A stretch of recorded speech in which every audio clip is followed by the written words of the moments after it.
Assalamualaikum warahmatullahi wabarakatuh. Alhamdulillahilladzi hadana li hadza wa ma kunna linahtadiya laula an hadanallah. Asyhadu an la ilaha illallah wahdahu la syarikalah wa asyhadu anna Muhammadan abduhu wa rasuluh, amma ba'd. Qala Allah Ta'ala fi kitabihil karim, a'udzu billahi minasyaitonir rajim. Yarfa'illahu alladhina amanu minkum walladhina utul ilma darajat. Puji syukur sama-sama kita panjatkan kepada Allah Subhanahu wa taala, yang mana pada siang yang sangat cerah ini kita dapat berkumpul di Hotel Khairusyah dalam rangka yaitu pendidikan kader ulama MPU Kota Seburu Salam. Jadi semoga ini menjadi kader-kader ulama semuanya nanti ya. Dan terus dari kami-kami yang sudah usang ya. Kemudian selawat dan salam sama-sama kita sampaikan kepada Rasulullah Sallallahu Alaihi Wasallam dan para ahli sahabat sekalian. Yang saya hormati yaitu Ustadz dari MPU ya. Jadi sebagai moderator kita pada hari ini. Nah, kemudian juga seluruh para peserta yang ikut dalam yaitu pendidikan kader ulama MPU Kota Seburu Salam yang saya banggakan ya. Jadi di mana pengkajian tasawuf ini adalah ibarat bahrul muhit ya, yaitu lautan yang luas ya. Nah, jadi kenapa? Karena ilmu tasawuf ini adalah ilmu yang berhubungan dengan tasfiyatul qalb. Ya, bagaimana kita yaitu membersihkan hati atau membersihkan jiwa. Jadi dalam Al-Qur'anul Karim, qad aflaha man zakkaha. Sungguh beruntung bahagia orang yang membersihkan jiwanya. Nah, jadi dalam hal ini di mana ilmu tauhid itu berhubungan dengan ilmu akidah ya. Nah, yaitu dengan sifat dan juga dengan seluruh yang berhubungan dengan perbuatan Allah Subhanahu wa taala, begitu juga berhubungan dengan yang wajib yang mustahil kepada Allah, yang tingkat 50 ya kan. Nah, sebagaimana kita telah ketahui. Kemudian tentang tasawuf ini adalah berhubungan dengan yaitu tathhirul qalbi, yaitu menyucikan hati kita anir radzail, yaitu dari hal-hal yang tercela. Yang pertama adalah yang berhubungan dengan Allah Subhanahu wa taala. Jadi dalam hal kita di dunia ini di mana zahir dan batin kita itu supaya sampai kita kepada yaitu mardhatillah, yaitu haruslah kita lakukan dengan dua. Yang pertama adalah at-takhalli ya. Yang kedua at-tahalli. Jadi takhalli itu adalah menyingkirkan seluruh sifat-sifat yang tercela. Kemudian tahalli menempatkan di hati kita dan mengganti dengan sifat-sifat yang yaitu mulia kan. Nah, jadi seperti apa yaitu contohnya kita di dalam menuntut ilmu ya kan. Nah, jadi dalam menuntut ilmu itu adalah untuk bagaimana kita menghilangkan jahil ya? Menghilangkan jahil dari diri kita. Kemudian juga untuk meningkatkan syiar Islam ya. Jadi kata Nabi SAW, man yata'allamal ilma liyubaha bihil ulama, barang siapa yang menuntut ilmu untuk dia itu bangga ya? Sebagai ulama, atau dia membodohkan orang-orang yang jahil, maka itu adalah neraka tempatnya kan. Jadi itu adalah disebutkan di dalam kitab ini adalah dalam ilmu ini adalah bagaimana kita beramal ya. Nah, jadi innama yakhsyallaha min ibadihil ulama. Hanya saja yang takut kepada Allah yaitu adalah dari hamba-hambanya yang ulama. Siapa ulama itu? Man amila bi ilmihi. Orang-orang yang beramal dengan ilmunya. Jadi orang yang beramal dengan ilmunya itu akan yaitu mendapatkan dua ya. Yang pertama adalah yarfa'illahu alladhina amanu minkum walladzina utul ilma darajat. Itu ditinggikan derajatnya oleh Allah Subhanahu wa taala, baik di dunia maupun di akhirat. Nah, maka kajian dalam kitab ini yaitu manusia dalam menuntut ilmu itu ada 3 katanya kan. Nah, yang pertama dia menuntut ilmu untuk mendapatkan sebagai bekal dia untuk menghadap Allah Subhanahu wa taala, dan juga bekal untuk yaitu akhirat. Fahuwa minal fahadza minal faizin, dia termasuk golongan orang-orang yang beruntung. Nah, jadi inilah orang yang tujuan menuntut ilmu itu karena Allah, karena untuk beramal karena Allah Subhanahu wa taala, kemudian mengamalkan ilmunya karena Allah. Kemudian warajulun talabuhu liyasta'ina bihi ala hayatihi al-ajilah. Nah, yang kedua adalah orang yang menuntut ilmu untuk memudahkan dia terhadap kehidupannya yang sementara. Jadi kehidupan dunia ini sementara. Wa yanalu bihi al-izzu wal jah, supaya dia mendapatkan kemuliaan, mendapatkan jabatan, ya kan? Wal mal, supaya dia kaya. Wa huwa alimun bidzalika, dia tahu, ya kan, bahwa bukan itu tujuan dari menuntut ilmu. Dengan hatinya akan rusak yaitu sifatnya, dan rendah yaitu tujuannya. Fahadza minal mukhatirin, itu termasuk orang-orang yang rugi. Orang yang rugi itu adalah golongan kedua. Dia menuntut ilmu bukan untuk wajhillah, bukan untuk mencari keridhaan Allah. Ini disebutkan oleh mu'alif di dalam kitab ini ya, tentang yaitu tasawuf, yaitu adab-adab talabul ilmi. Nah, sehingga dia fa'in ajalahu qabla taubah khuifa alaihi min su'il khatimah. Seandainya dekat ajalnya, ya, maka dia nanti itu termasuk dari orang-orang yang su'ul khatimah, jadi akhir hayatnya itu buruk. Wa yabqa amruhu fi khatril masyiah wa an wafaka litaubah qabla hululil ajal. Jadi semoga dia itu bersegeralah untuk bertobat sebelum datang ajal. Wa adhafa ilal ilmil amal, jadi termasuklah ilmu itu tujuannya apa?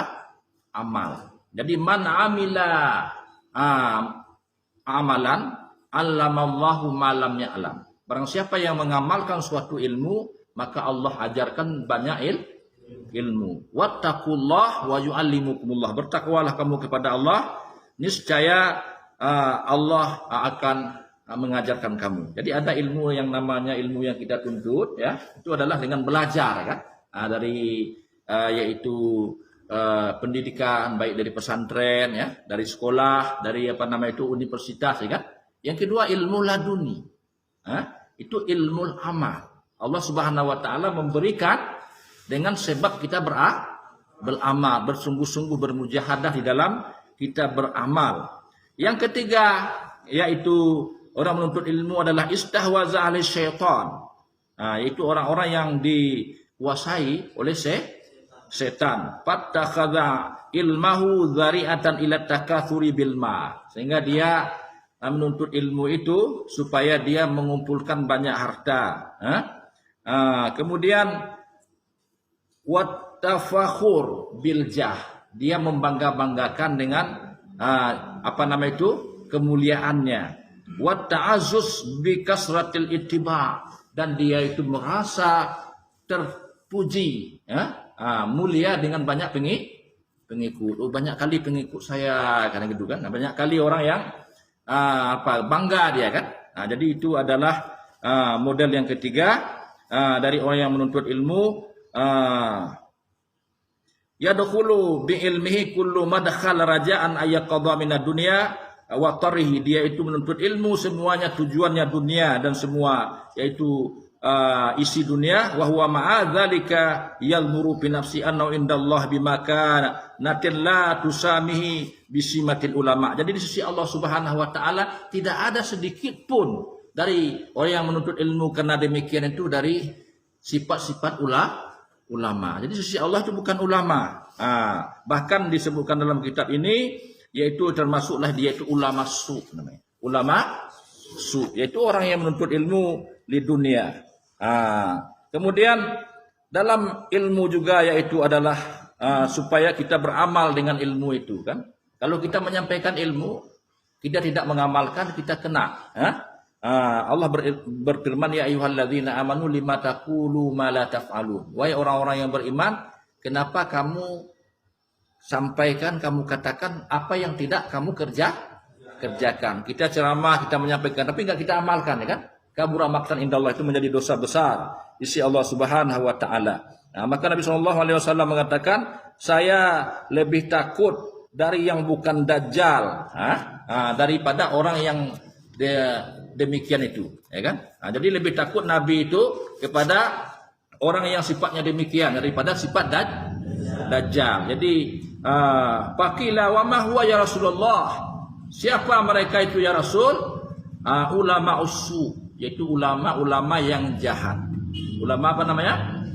Jahat. Jadi kita ini adalah sebagai talabul ilmi, jadi kita robah niat kita itu ya. Liwajhillah. Jadi ini adalah dari yaitu tasawuf dalam bidang yaitu ilmu. Wa hadza li anna dajjal ghayatuhul adlal. Wa mithlu hadza al-alim wa in surifan nasu anid dunya bilisanihi wa maqali fa huwa da'in lahum ilaiha bi amalihi wa hawali wa lisanil hal. Afdahu min lisanil maqal. Jadi sehingga dia itu mengajak orang lain dan juga mendakwahi, membawa manusia dari bukan tujuan yang dituju oleh Nabi Shallallahu Alaihi Wasallam. Dan bukan untuk membantu kepada amal-amal yang cenderung kepada kebaikan, tapi cenderung kepada mengikuti dirinya. Jadi ini adalah yaitu termasuk yang golongan ketiga ya. Jadi orang-orang yang menuntut ilmu bukan karena Allah, itu dinamakan dengan apa? Ulama su. Kemudian min zahiril ilmu at-taqwa.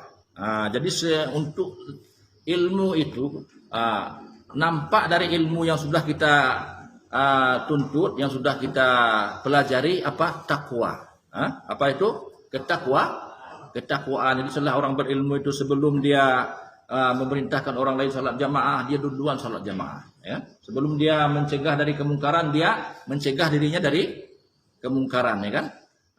Kemudian wal musta'an al-qismul awalu fit ta'ah i'lam anna awamirallahi faraid wa nawafil fal fardhu ra'sul mal wa huwa aslu tijarah wa bihi tahsulun najata wan naflah war ribh. Jadi di dalam yaitu bagian pertama ini di mana ketaatan itu ada dua ya. Yang pertama adalah ketaatan yang berhubungan dengan yang wajib. Jadi ketaatan yang berhubungan dengan yang wajib. Jadi ketaatan itu yang wajib kita kerjakan. Seperti apa? Salat 5 waktu sehari semalam, puasa, zakat, haji kan, itu yang wajib-wajib. Dinamakan itu ibadah mahdhah. Kemudian wanawafil, yaitu ibadah sunnah. Jadi itulah seorang yang alim itu harus mengerjakan ibadah wajib, harus juga mengerjakan ibadah sunnah. Fal fardu ra'sul mal. Jadi yang fardu itu adalah itu sebagai penghulu harta. Kalau bahasa kita itu apa namanya, itu kepala dari setiap harta, ya kan? Wa huwa aslu tijarah, yaitu itu adalah pangkal perdagangan untuk menghasilkan yaitu kelepasan kita di sisi Allah Subhanahu wa taala. Kalau kita ini hidup ini ibadatnya berdagang, ya kan? Jadi apa itu yang fardu? Modal kita untuk berdagang. Sehingga kalau ada istilah bahasa Aceh itu sulit ku pangkai kanjai ku laba namanya kan. Kalau nggak ada pangkal kita berdagang, berarti untung pasti tidak akan dapat. Dari mana dapat? Karena nggak ada modal kan. Jadi begitu juga lah. Kalau nggak kita kerjakan yang wajib-wajib, maka kita itu adalah termasuk orang yang yaitu tidak selamat ya. Tidak selamat dari azab Allah Subhanahu wa taala.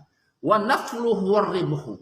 Sedangkan yang sunnah itu adalah ibarat untung dalam perdagangan. Jadi nanti kita ada salat duha, ada salat tahajud, ada apa namanya itu salat witir kan? Ada salat apa lagi? Salat sunat wudu, ya kan? Dan lain-lain sebagainya. Wa bihil fauzu bidarajah, dan dengan amal yang wajib dan sunnah itu dia mendapatkan yaitu ketinggian darajat si Allah Subhanahu wa taala. Yaqulullahu tabaraka wa taala, ini dalam hadis kudusi ya. Ma taqarrabu ilal mutaqarribuna bimithli ada'i ma iftaratu alaihim. Jadi Allah berfirman dalam hadis kudusi, hamba yang mendekatkan diri seperti melaksanakan yang wajib di atas mereka, dan selama mereka mendekatkan diri dengan yang sunnah. Jadi pertama mendekatkan diri kepada Allah dengan yang wajib, yang kedua dengan yang sunnah. Hatta uhibbah. Hatta itu apa nama itu? Huruf penasab kan, sehingga dibaca uhibbah, sehingga saya mencintai hamba. Kenapa Allah cinta kepada hamba itu? Dia selalu kerjakan yang wajib, selalu kerjakan yang sunnah, ya kan?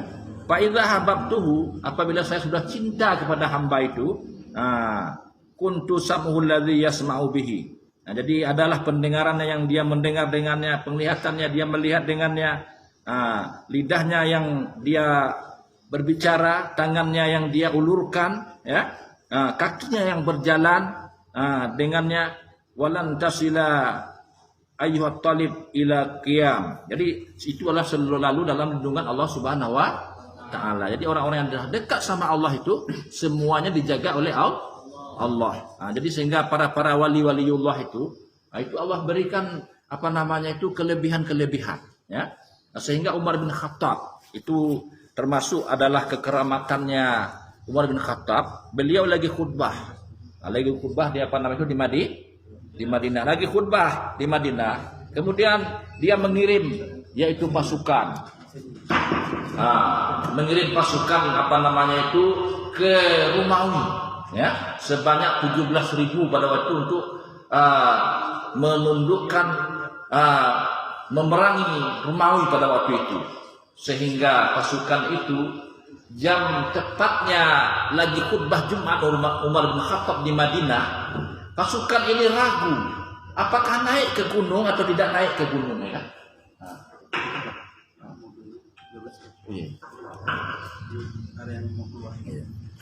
Jadi ragu pasukan semuanya kan. Umar dia di Madinah ini, ya sayaral jabal, ya sayaral jabal, naik ke bukit. Dia di Madinah sampai suaranya ke rumah, ya kan? Sehingga mereka naik ke bukit. Selesai khutbah ditanya oleh yaitu sahabat, ya Umar, apa yang terjadi? Tadi yaitu pasukan-pasukan lagi mau naik ke bukit, ragu. Maka saya sampaikan naik ke bukit. Jadi begitulah Allah Subhanahu wa taala berikan karamah, yaitu kemuliaan kepada wali-wali Allah. Dalam hadis yang lain itu man adali waliyan faqad adzantuhu bil harbi, kata Allah, ya. Siapa yang memusuhi wali-wali Allah, maka saya kasih tahu, saya iklankan, ya, saya berperang dengannya. Jadi begitulah, maka wali-waliullah itu Allah jaga, Allah berikan karamah, Allah berikan kelebihan. Itu kalau kita baca dalam apa namanya sejarah-sejarah, kan, ulama-ulama kita Aceh ini, ya, banyak yang diberikan keramat oleh Allah Subhanahu wa taala. Kemudian dari keramat itu paling rendah adalah makbulud doa. Apa namanya itu? Doa yang diterima oleh Allah Subhanahu wa taala. Jadi doa-doa yang diterima oleh Allah Subhanahu wa taala. Jadi ketika berdoa, doanya diterima oleh Allah Subhanahu wa taala. Maka ketika kita sehari-hari kita berdoa kepada Allah Subhanahu wa taala, Allahumma inni a'udzubika min ilmin la yanfa'. Ya Allah, aku berlindung kepadamu dari ilmu yang tidak bermanfaat, wa qalbil la yakhsha, dan hati yang tidak khusyuk, wa nafsil la tashbah. Kemudian dari apa namanya itu jiwa yang tidak kenyang-kenyang, yang tidak apa namanya itu puas-puas, ya.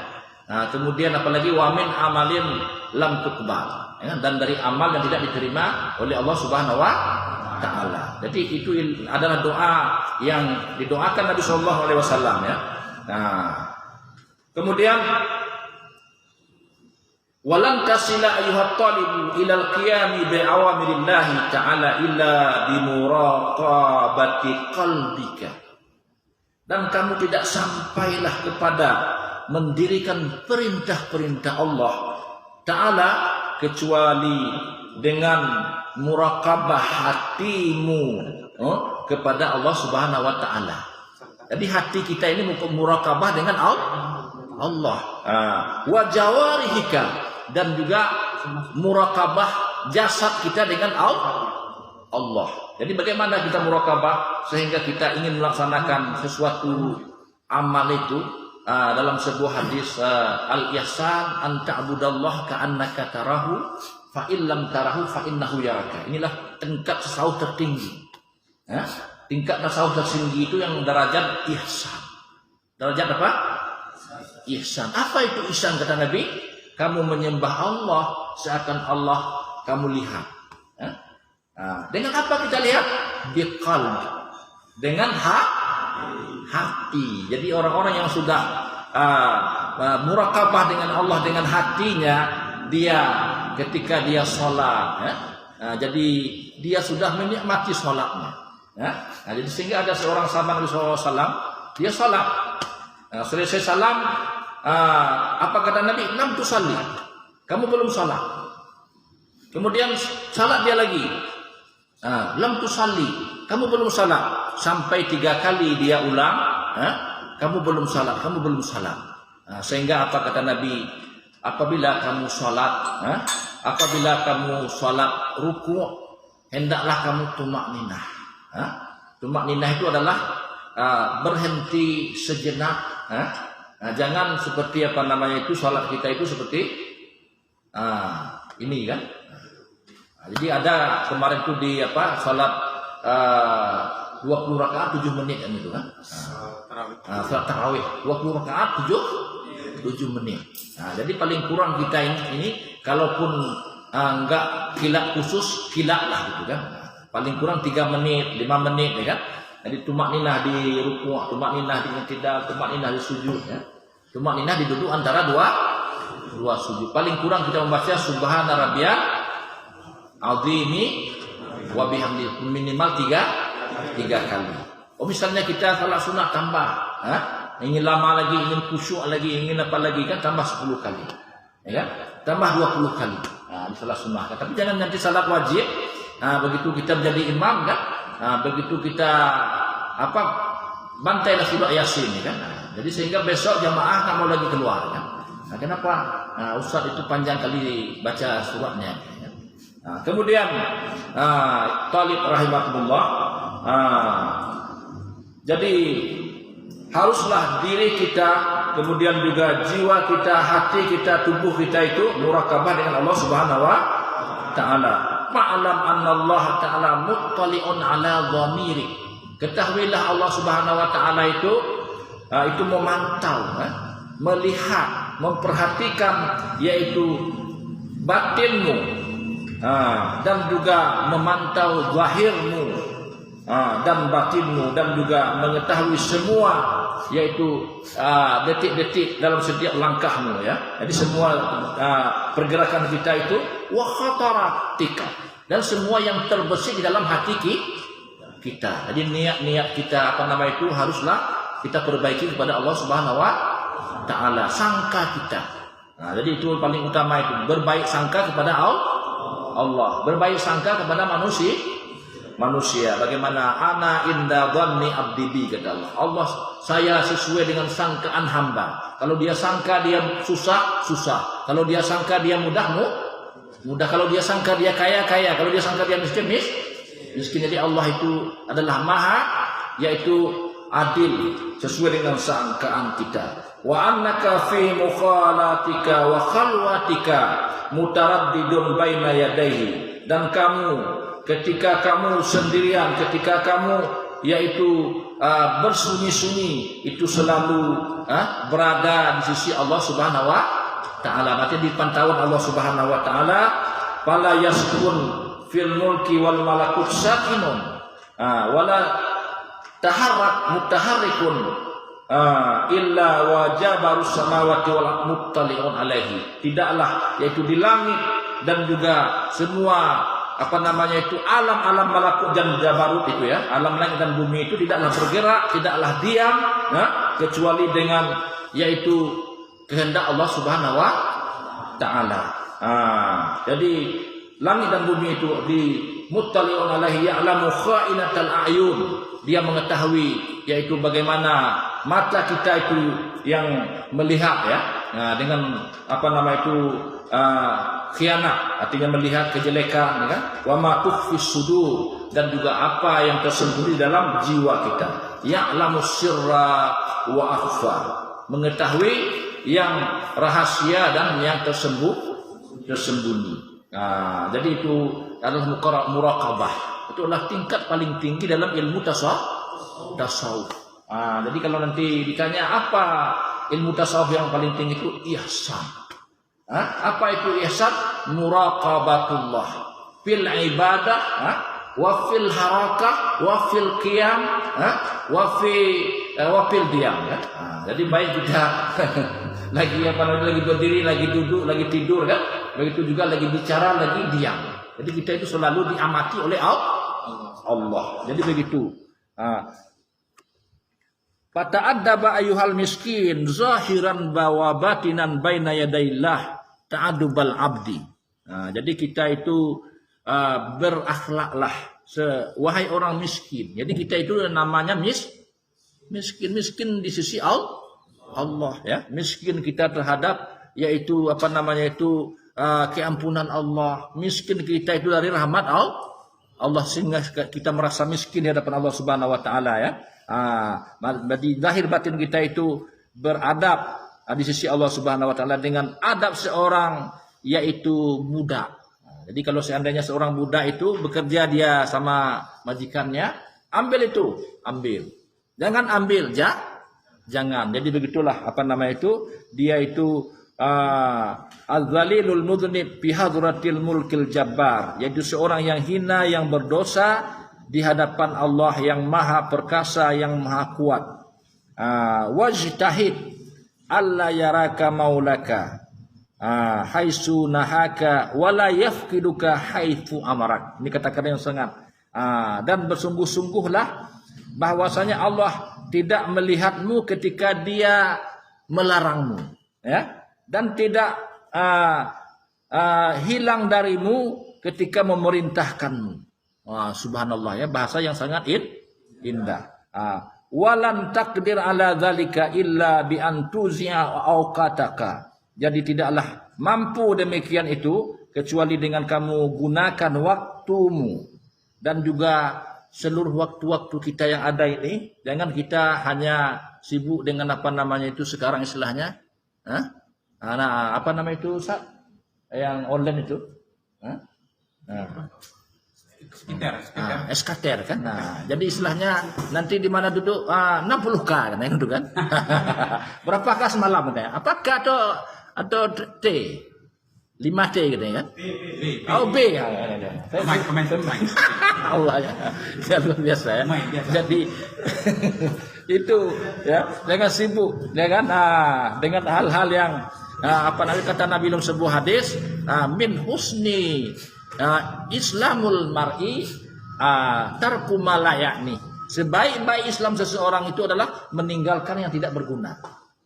Jadi apa yang tidak berguna itu kita tinggalkan. Kira-kira tidak bermanfaat, ya kan? Jadi menggunakan waktu kita untuk yang bermanfaat dan juga kita mengatur wirid-wirid kita. Jadi kita itu jangan hari ini ada wirid besok enggak, ya kan? Kadang-kadang orang zaman dulu kenapa dibuatnya ada wirid Yasin malam Jumat kan? Supaya teratur, ya kan? Ada pengajian tawajuh ya setelah sholat Jumat. Itulah untuk mereka tertib. Maka paling kurang kita membuat wirid. Apa wirid yang pertama adalah yaitu wirid kita dalam hal berzikir kepada Allah. Selesai salat jangan begitu salam langsung lari kan. Allah mantas salam lantas jalan gitu kan. Jadi istilahnya kita duduk membaca subhanallah 33 kali, alhamdulillah 33 kali, Allahu akbar 33 kali. Baru kita yaitu kalau mau pergi setelah itu pergilah ya kan. Jadi itu adalah kata Nabi, walaupun dosanya seperti buih dari lautan akan diampuni Allah. Kemudian juga melazimkan yaitu wirid-wirid yang lain, misalnya baca Quran ya. Walaupun sehari itu ada kita baca one day one ayat, satu hari satu ayat Yasin, udah itu Quran ya. Itu paling malas itu kan gitu. Jadi istilahnya satu hari minimal satu halaman. Jadi misalnya pagi-pagi sebelum kita beraktivitas ya, wa Qur'an al-fajri, inna Qur'an al-fajri kana masuda, yaitu Quran ya, 2 waktu fajar. Itu membaca Quran di pagi hari itu adalah disaksikan oleh Allah Subhanahu wa taala. Kemudian ini sudah masuk kita nanti dalam adab-adab yang berhubungan dengan naum kan, dengan bab-bab itu qada hajat dan lain sebagainya ya. Ini nanti kita akan menyampaikan nanti di di sesi-sesi besok misalnya kan. Kita satu-satu kita bahas tentang adab-adab tersebut ya kan. Ini bukan fikih seperti fikih apa ini? Nah, ini fikih adab. Jadi fikih tasawuf ya kan. Jadi maka di situ ada yaitu tauhid, tasawuf, fikih ya kan. Nah, kan itu kan. Jadi ini adalah termasuk juga yaitu berhubungan nanti dengan adab-adab yang akan kita kaji satu persatu ya kan. Nanti di dalam sesi-sesi seterusnya. Nah, jadi di dalam buku ini kalau mungkin kadang mana tahu bisa selesai ya kan. Satu buku ini kan banyak kita mendapatkan ilmu ya kan. Bersama-sama ya kan. Jadi hari ini beberapa kita kaji adab-adab ini, adab-adab lain dan sebagainya ya. Jadi ini adalah dalam kitab yang ada di hadapan kita ya kan. Yaitu Marakil Ubudiyah. Ini sangat-sangat dikagumi dan juga selalu ini menjadi rujukan ya dari ulama-ulama kita Ahlussunnah wal Jamaah. Ini adalah rujukan yang utama. Jadi kalau nanti mau lihat, coba buka nanti di YouTube atau di di Facebook, ada di situ nanti syarah Marakil Ubudiyah. Jadi mulai ustaz-ustaz yang di Jawa di mana-mana itu kan ada di syarahnya ini ya kan. Dibacanya ini. Jadi per bab. Itu adalah nanti akan kita kaji per bab. Jadi intinya tasawuf itu adalah berhubungan tasfiyatul qalbi, membersihkan hati kita kepada Allah Subhanahu wa taala, anir radzain, yaitu dari sifat-sifat yang tercela, wa tahalli, dan meletakkan di hati kita itu dengan sifat-sifat yang mulia dan terpuji. Apa contoh sifat-sifat yang tercela? Ada saya bisa menyebutkan. Apa? Berbohong. Itu adalah juga ya. Yang paling yaitu syirik, menyekutukan Allah. Jadi syirik itu ada syirik khafi, ada syirik jali, menduakan Tuhan, itu syirik jali itu. Jadi jelas-jelas dia kafir ya. Kedua syirik khafi, syirik yang tersembunyi. Apa itu syirik yang tersembunyi? Yaitu adalah ar-riya. Beramal karena riya. Begitu dilihat orang rajin dia, begitu enggak ada orang, malas. Itu adalah tanda-tanda wa idza qamu ila sholati qamu kusala yura'unan nas. Apabila mereka salat malas. Karena mereka salat itu ingin dilihatkan kepada orang lain. Jadi misalnya salat subuh kita lihat itu kan jarang orang kan, tapi salat maghrib rame. Kenapa? Karena sebagian karena di daerah-daerah masih bilangnya kalau nggak keluar kita maghrib salat berjamaah nggak enak nanti gitu kan. Itu masih ada rianya kan. Kemudian juga sum'ah ya. Sum'ah. Kemudian juga diantaranya adalah at-takabur, sombong kan. Jadi apa namanya itu al-kibru, kata Allah itu dalam hadis qudsi, sombong itu adalah sifat saya, kata Allah. Jadi man takabbara, barang siapa yang takabur, maka tidak akan mencium wangi surga. Walaupun wangi surga itu 70 tahun sudah tercium, tapi surga itu diharamkan bagi orang yang takabur. Kemudian kita menghindari sifat-sifat sombong, ya kan?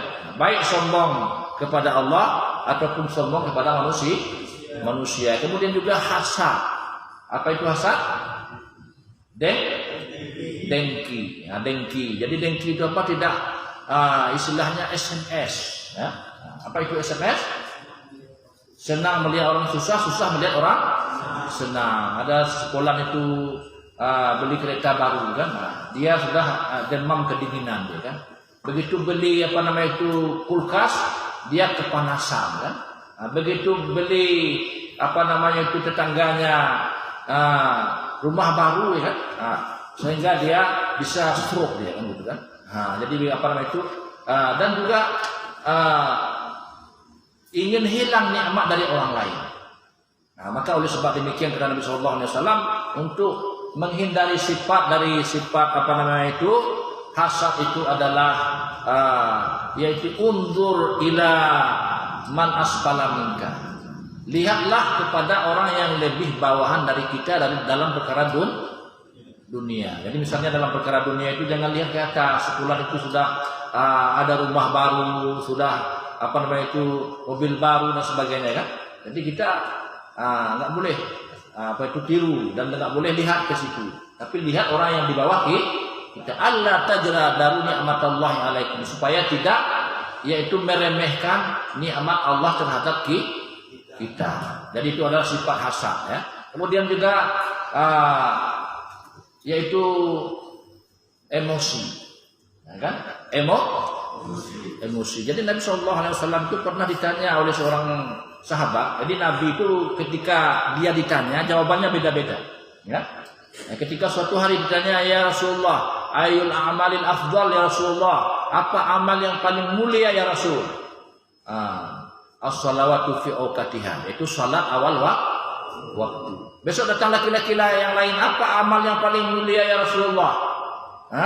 Rasulullah menjawab, apa namanya itu, sebaik-baik amal adalah yang dikerjakan secara berkesinambungan walaupun sedikit istiqamah dalam beramal. Besok datang orang lain, apa namanya itu, dia bertanya, ya Rasulullah, apa amal yang paling afdal? La taghdab, jangan emosi. Orang ini apa ingin juga diulangi lagi, kok pendek kali jawaban Nabi ini, kan? Apa ya Rasulullah amal yang paling mulia? La taghdab, jangan emosi. Apa amal yang paling mulia ya Rasulullah? La taghdab. Itu jangan emosi, walakal jannah. Kamu akan mendapatkan surga. Jadi sehingga kita isi dengan tahalli. Dengan tahalli itu adalah bagaimana kita khusyuk, ya. Tawadhu', tazallul, menghinakan diri, ya. Merasa diri kita ini adalah yang hina, diri kita ini yang banyak dosa, diri kita ini yang apa itu belum berilmu. Jadi begitu kita merasa apa namanya itu merendahkan diri, sehingga Nabi SAW itu berdoa, wa qur rabbi zidni ilman, ya Allah tambahlah ilmuku, kata Nabi, ya. Jadi tidak pernah Nabi itu minta doa ya gani. Malah doa Nabi, Allahumma ahyini miskinan, wa amitni miskinan, wa syurni fi zumratil masakin. Ya Allah, hidupkan dalam keadaan miskin, matikan dalam keadaan miskin, dan bangkitkan dalam golongan orang miskin. Kenapa orang miskin? Karena di dalam surga nanti banyak penduduk surga itu orang-orang miskin. Kenapa? Karena orang kaya lambat masuk surga. Dihisab dulu mobilnya, dihisab dulu rumahnya, dihisab dulu istrinya, ya kan? Ini apa kawin ada berapa ini? Kan itu kan? Dihisab dulu apa namanya itu kebun sawitnya, kan? Dihisab dulu gedungnya, kan? Jadi sehingga lama dia kan. Nah, sehingga Abdullah bin Mas'ud itu, Abdurrahman bin Auf, ketika dia terlambat salat zuhur ya, 1 rakaat, seumur hidupnya sekali dia terlambat. Itulah sahabat Nabi ya, berjamaah sekali. Jadi kalau saya mungkin udah berkali-kali terlambat, malah ada yang gak jamaah itu kan. Jadi itulah sahabat Nabi. Sehingga suatu hari dia dipanggil, ya Abdurrahman, ya Abdurrahman. Dia lagi salat 1 rakaat lagi masbuk. Ketika dia selesai salat, labbaika ya Rasulullah. Biasanya Nabi ini kalau begitu memanggil itu sudah memberi berita gembira. Apa kata Nabi? Nanti ya Abdurrahman bin Auf, orang kaya itu terlambat masuk surga dari orang miskin 40 tahun. Ya kan? Pingsan dia. Subhanallah ya. Pingsan. Lalu besok itu dijual dia ingin hartanya itu dijualnya semua, ingin disedekahkan.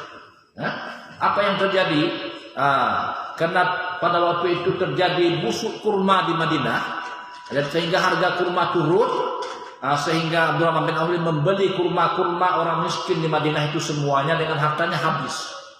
Uangnya nggak ada lagi, yang ada kurma busuk. Tujuannya supaya miskin. Dijual hartanya kan. Dia membantu orang fakir miskin yang gagal panen, kena pacaklik, yaitu kemarau panjang, sehingga kurma busuk. Dia beli kurma busuk itu dengan hartanya, kemudian dia ingin supaya dia nggak ada harta lagi. Tiba-tiba terjadilah tahun kemudian itu atau 6 bulan kemudian penyakit wabah di daerah Palestina ataupun di daerah Irak ya kan. Terjadi wabah di sana itu. Wabah tahun. Kemudian bilang ahli kedokteran zaman itu ya, ahli tibbi, bilangnya obatnya adalah kurma busuk. Datanglah raja ini, ditanyanya sama orang Madinah, siapa yang ada jual kurma busuk? Yang ada Abdurrahman bin Auf. Diborong oleh raja ini 7 kali lipat kayanya lagi kan? Jadi begitu. Jadi ketika kita sudah bersama Allah, berbagi dan tidak takut lagi, maka Allah lipat gandakan harta kita insya Allah subhanahu wa ta'ala. Jadi kemudian juga sifat sifat lemah dan lembut. Jadi maka Nabi Musa alaihissalam ketika diperintahkan berdakwah kepada Fir'aun, yang didakwahinya siapa? Fir'aun. Apa? Yaitu pesan Allah Subhanahu wa taala, faqula lahu qawlan layyinan la'allahu yatadzakkaru aw yakhsha. Wahai Musa, kalau kau berdakwah ke Firaun nanti, sampaikanlah dengan lemah dan lembut. Jadi orang yang lemah lembut dalam berbicara, dalam penyampaian dan sebagainya ya kan. Itu adalah orang yang sangat-sangat hikmah. Jadi hikmah itu adalah dengan lemah lembut ya kan. Itu adalah hikmah. Kemudian juga mengisi diri kita ini dengan yaitu sifat pemaaf, dan juga sifat-sifat yang lain sebagainya. Jadi inilah yaitu kajian yang dapat saya sampaikan pada siang ini. Lebih kurangnya mohon maaf. Bila tuqul hidayah. Assalamualaikum warahmatullahi wabarakatuh. Waalaikumsalam warahmatullahi wabarakatuh. Terima kasih banyak.